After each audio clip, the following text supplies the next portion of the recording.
Good afternoon, everyone. You're welcome to the 12 p.m. Balingua Newscast on Equinox Television. The first part is with Fuzulen Beth Besai. Good afternoon. Bon après-midi à vous, Innocent Nazé. Mesdames et messieurs, bon après-midi à toutes et à tous. Bienvenue aux 12h sur Equinox Télévision. Élections législatives partielles dans le nord-ouest et sud-ouest. La Commission nationale générale de recensement des votes entame ses travaux ce lundi. Les assises sont présidées par Émile Essombe, membre du Conseil constitutionnel. Et les recherches se poursuivent au quartier Malata-Mafumban dans la région de l'Ouest pour retrouver les survivants de l'effondrement d'un immeuble qui a ôté la vie à 3 personnes le week-end dernier. Que s'est-il réellement passé? Élément de réponse dans ce reportage de Mama Souphone et Jean-Paul Chouniat. Sur le site de l'accident au quartier Malata-Mafumban, tous les matériaux de construction sont au sens dessus-dessous, traduisant ainsi la violence de l'effondrement de cet immeuble R+1 en plein chantier. Sur le champ, 3 personnes ont perdu la vie et 6 autres victimes de blessures graves. Il y avait d'abord 2 personnes décédées qui sont arrivées. Le premier avait la tête complètement aplatie. Le second avec un grand traumatisme au niveau du thorax. Le thorax était complètement surélevé. Parmi les survivants internés à l'hôpital du Palais des Rois Bamoun de Fumban, ce jeune homme et ces 2 garçonnets peinent à se rappeler des circonstances de l'effondrement. What happened? What happened?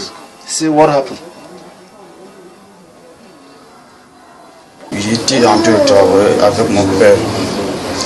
Donc directement, je suis comme quelque chose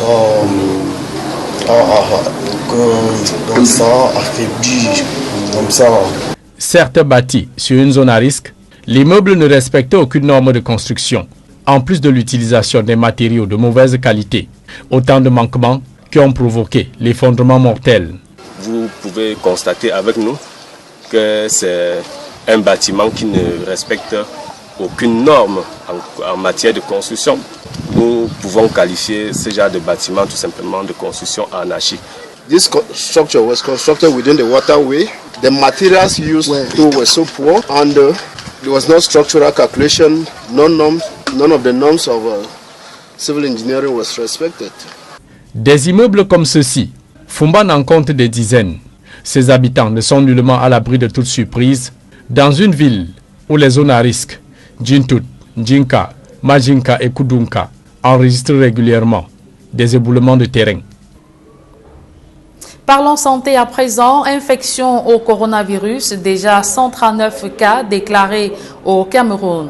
L'annonce est du ministre de la Santé publique dans un tweet.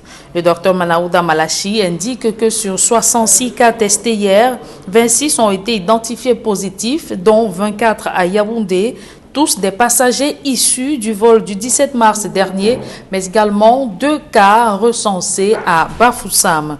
Ces chiffres ont été présentés hier soir par le docteur Fané Mahamat. Elle est la directrice de la promotion de la santé au Cameroun. Nous l'écoutons.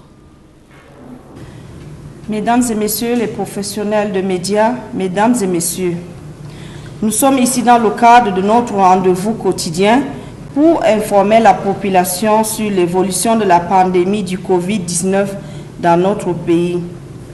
C'est à ce titre que je prends la parole en lieu et place de Monsieur le ministre de la Santé publique, le docteur Manaouda Malachi. Notre pays connaît depuis près d'1 mois la propagation du Covid-19 dont le premier cas a été confirmé le 6 mars 2020. La situation à ce jour est de 139 cas confirmés, dont 4 guéris et malheureusement 6 décès. Pour ce qui est des décès, l'on en dénombre 4 à Douala, dont 1 post-mortem et 2 à Yaoundé. Nous saluons la mémoire des 10 défunts et présentons nos tristes condoléances aux familles si durement éprouvées. Je puis vous assurer que nos équipes ne lâchent pas prise et continuent à œuvrer pour remporter la bataille contre ce virus. C'est également le lieu de le dire que la recherche active des cas dans la région du littoral est effective. Les personnes testées ont reçu leurs résultats. On constate une volonté manifeste de se renseigner sur le Covid-19 par le flux important du nombre d'appels au 1510 et aux autres numéros dont le décompte s'élève à 2218 appels au cours des dernières 24 heures, y compris les alertes.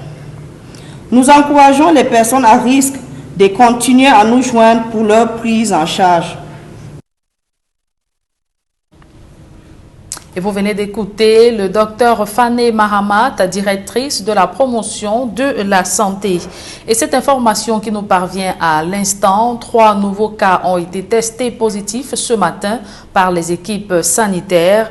Le ministre de la Santé publique, qui confirme l'information, appelle les populations à plus de responsabilité, à respecter les règles d'hygiène, mais également à ne sortir de leur domicile que si cela est vraiment nécessaire. Ces 3 nouveaux cas portent désormais à 142 le nombre de personnes touchées ou infectées par le Covid-19 au Cameroun. Et dans le cadre de la lutte contre cette pandémie, une opération de recherche active des cas s'effectuera les prochains jours dans la ville de Douala. L'initiative est du ministre de la Santé publique qui déploie des agents de santé pour sensibiliser les populations sur les mesures de prévention contre le Covid-19. Les 10 agents, au nombre de 1500, sillonneront ou vont parcourir les artères de la capitale économique du 2 au 7 avril prochain. Et le coronavirus frappe également de plein fouet les économies de la CEMAC. Les pays de la sous-région, essentiellement dépendants des recettes pétrolières, sont essoufflés. Pour faire face à la pandémie, des mesures de soutien au secteur privé et à la santé sont recommandées par les ministres de l'économie, et des finances de la CEMAC. Elles vont des allègements fiscaux pour les entreprises à la mise à la location de soutien financier pour les États. Des décisions prises le week-end dernier à l'occasion de la 3e session extraordinaire du programme des réformes économiques et financières de la CEMAC à Brazzaville. Donald Brice Kamga et Georges Mitterrand. Au plan budgétaire, le programme de réforme économique et financière de la CEMAC recommande d'accorder des allègements fiscaux et des moratoires pour le paiement des impôts, mais aussi d'allouer des subventions pour éviter la faillite et la fermeture des entreprises du fait des mesures de restriction prises face à la pandémie. Plus précis, la CEMAC demande de renvoyer à 2021 toute nouvelle mesure fiscale dans la sous-région. La pandémie du coronavirus représente pour l'Afrique centrale un test de résistance économique et financière sévère et inattendu. Un défi d'autant plus grand que le coronavirus fait chuter à moins de $30 le prix du baril du pétrole du fait de la baisse des importations chinoises. Le prix du baril déjà amoindri par la guerre économique entre la Russie et l'Arabie Saoudite. Les incidences économiques et financières sur nos populations et nos économies requièrent une riposte rapide et concertée de toute notre communauté avec l'appui des institutions internationales. Dans le cadre de cette riposte que la CEMAC veut concerter, un fonds de soutien de 90 milliards de francs CFA sera reparti entre les 6 États membres. Toutes les aides extérieures seront réorientées vers les secteurs prioritaires, notamment le renforcement des systèmes de santé. Afin de rendre leurs prévisions actualisées et réalistes, les États de la CEMAC devront adopter urgemment des lois de finances 2020 rectificatives, mais aussi négocier de façon collégiale l'annulation de leurs dettes extérieures pour financer la santé et relancer les économies sur le long terme. Et le ministre camerounais des Finances révèle comment la pandémie du coronavirus et la baisse drastique des cours du pétrole peut entraîner ou provoque une onde de choc qui risque de déstructurer à moyen terme les économies de la sous-région. Je vous propose de suivre la réaction de Louis-Paul Motazé au terme de la session, la réunion extraordinaire du PREF CEMAC au Congo-Brazzaville. C'est une évaluation qui dépend de la durée de la pandémie. Nous savons déjà que nous avons des conséquences néfastes sur nos budgets. Au niveau du Cameroun, on a fait quelques évaluations qui mériteraient encore d'être affinées. Et pourquoi? Parce que si je ne prends que le cas du pétrole, nous avons fait notre budget, notre loi de finances 2020 sur une hypothèse d'un baril du pétrole à 54,4 $. Là, nous sommes à moins de 30. Vous comprenez que la conséquence est immédiate. Nous savons également qu'avec la diminution des échanges avec le monde extérieur, les importations vont baisser. Si les importations baissent, ça veut dire les recettes douanières vont baisser. Tout cela va également avoir des conséquences sur l'économie réelle. Je ne vais pas entrer dans les détails ici, mais il a été bien constaté que les effets vont être terribles pour nos États. Et je dis, tout cela dépendra maintenant de la durée de la pandémie. Et au terme de cette session extraordinaire du comité de pilotage du PREF CEMAC, le secrétaire permanent, le professeur Michel Cyr Diena Wembo, a rendu le communiqué final. Les ministres des Finances appellent les États à accorder la priorité des dépenses au plan de riposte globale contre le Covid-19. Nous l'écoutons. Les ministres ont adopté les décisions suivantes. S'agissant tout d'abord des politiques budgétaires qui constituent le pilier 1 du PREP CEMAC.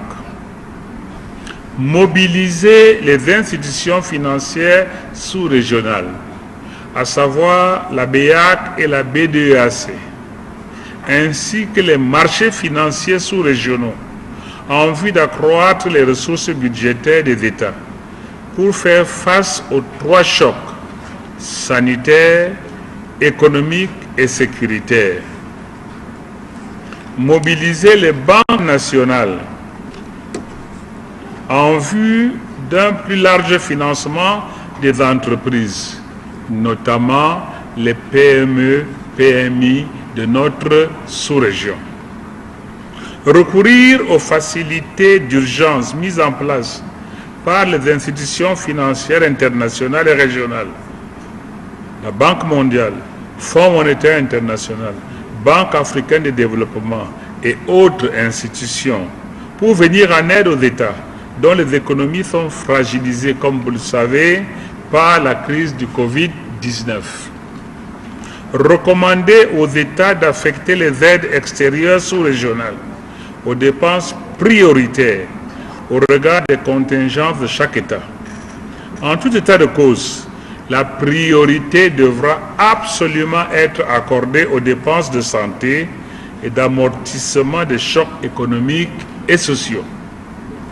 Poursuivre les efforts de rationalisation et d'efficacité des dépenses publiques pour mieux faire face à toutes les dimensions de la crise.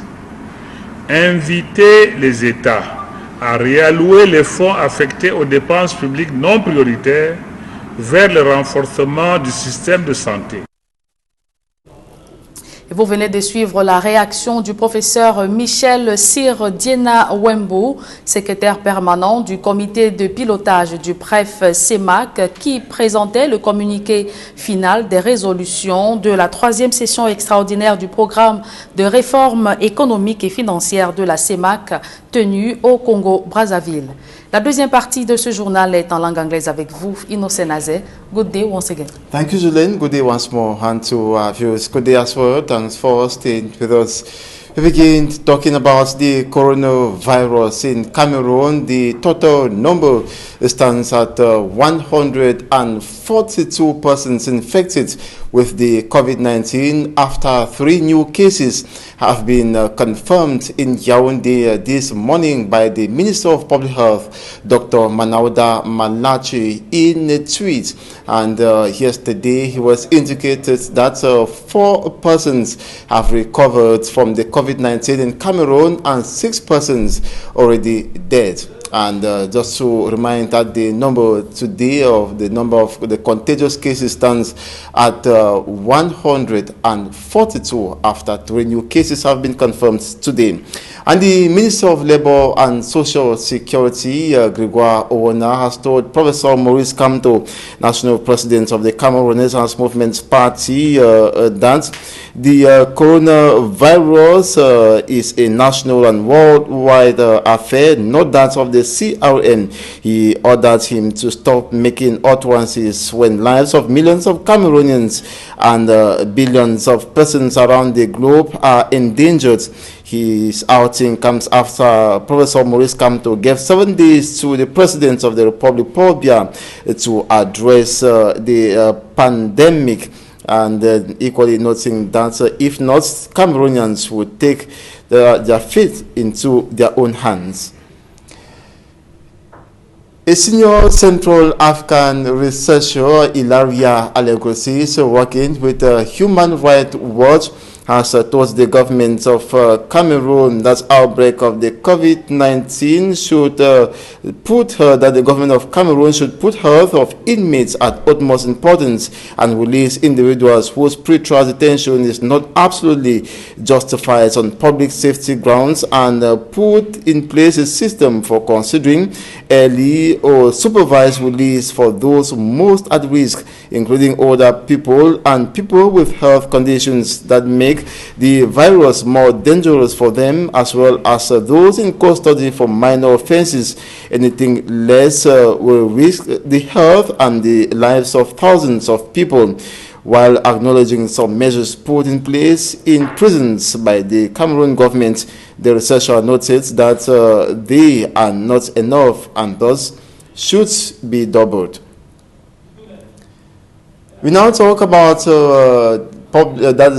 transport personnel in Buea in the southwest region of the country who are implementing one of the measures taken by the government of Cameroon to avoid spread of the coronavirus, and it is controlling township drivers to ensure that they do not transport more than 4 persons in a taxi. Derry Jotto tells us more. They say it is a very hard assignment, but they must do it even the hard way, for options are limited. Township transporters are fighting coronavirus on the street of Buea.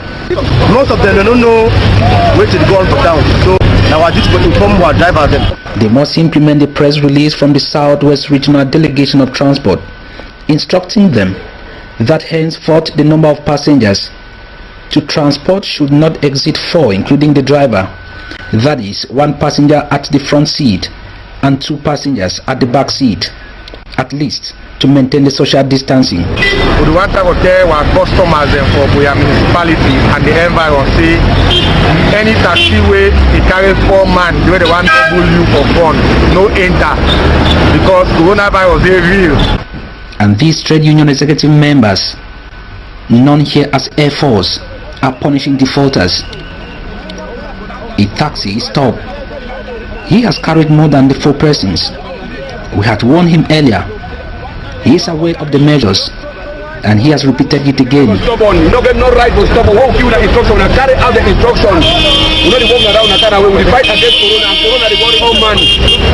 Corona is a very bad disease. So we don't want them. So when we stop with driver, they say, you don't see what we drive with the driver. They be very hasty. And his car will be impounded for failing the government measure to fight against coronavirus. They don't carry more than 4 persons, carry 5. So government carry only 4 men, so the man over the law. And in addition, this trade union also gave out face masks to their drivers. And elsewhere still on the street of Buea, this other president is taking sanitation of drivers and their vehicles as a priority. Taxi drivers, they have to make sure their motor be very well clean. Even themselves, on their dressing code, everything is all about cleanliness. And they want for place, may God, where he get we all, may God try to make sure, say, we go through this particular pandemic. Here in Mutengeni, under Tiko subdivision, the forces of law and order are on the street. The government measures must be respected. Though the Southwest region, as of the time of this report, had not yet registered any confirmed case of coronavirus, we must not register a case before we start fighting. Ndumbe Eric, the commissioner of Mutengeni police station, told drivers, and he took time to count all the passengers on board each vehicle to make sure it falls in line with the government preventive measures against coronavirus.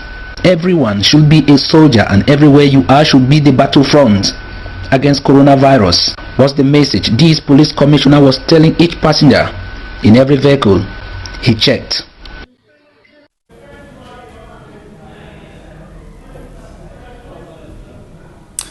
The National Peace Coordinator of the Presbyterian Church in Cameroon has called on Christians not only to be prayerful but equally to adhere to the special measures taken by the government of Cameroon to avoid spread of the COVID-19, Reverend Tar Williams was speaking at the Synod office in Buea during a meeting with members of the Cameroon Community Media Network.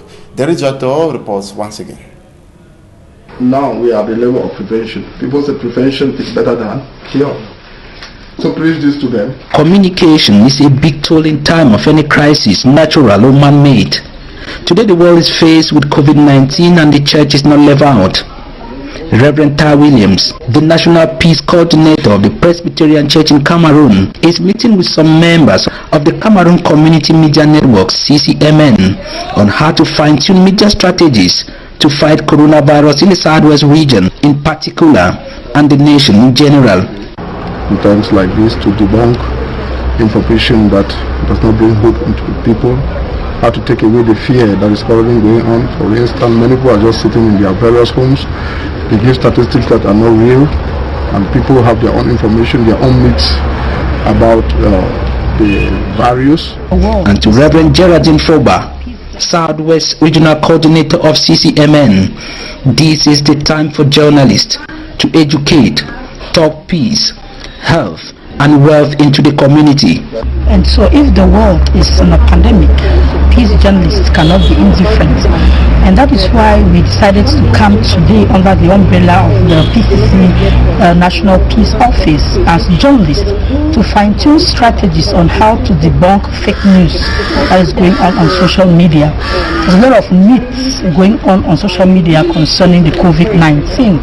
And above all, what can we do? What messages can we craft as peace journalists to cause our communities to prevent the contamination of COVID-19? Addressing the media men and women at the Presbyterian Church in Cameroon National Peace Office in Buea, Reverend Tar Williams called on all Cameroonians not to only be prayerful but also to respect the government preventive measures while exercising their faith. At the spiritual level, we discussed to see how we can help men of God to assist the population, not to bring biblical messages and literal points which may at the end confuse government fight for this, that they can even ask the Christians to pray home, they can collect tithes and offering even home, and if they have this insight, they will be helping and saving lives. Coronavirus is a reality, but together we can stop the pandemic, which has already taken much from humanity, and the time to do it is now, the man of God stressed. And now inhabitants of Bipanda in the Douala 5 municipality have embarked on a clean-up campaign in order to avoid spread of the coronavirus in their neighborhoods. And during the clean-up campaign, they were equally sensitized by sanitation personnel to constantly or regularly wash their hands with clean water and soap. Details with Immaculate Fogwe. Inhabitants of Bipanda Block 6 Vuri in the Lithura region have taken the challenge of disinfecting their different neighborhoods so as to prevent the spread of the coronavirus in the area. The exercise witnessed the drenching of gutters which have been clogged for several weeks and have now become a breeding ground for mosquitoes.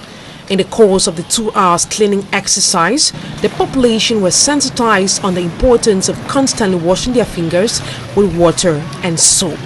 The president of the Sanitation Committee of Block 6 equally called on inhabitants to respect the 13 measures taken by the government of Cameroon so as to adequately contain the spread of the virus. The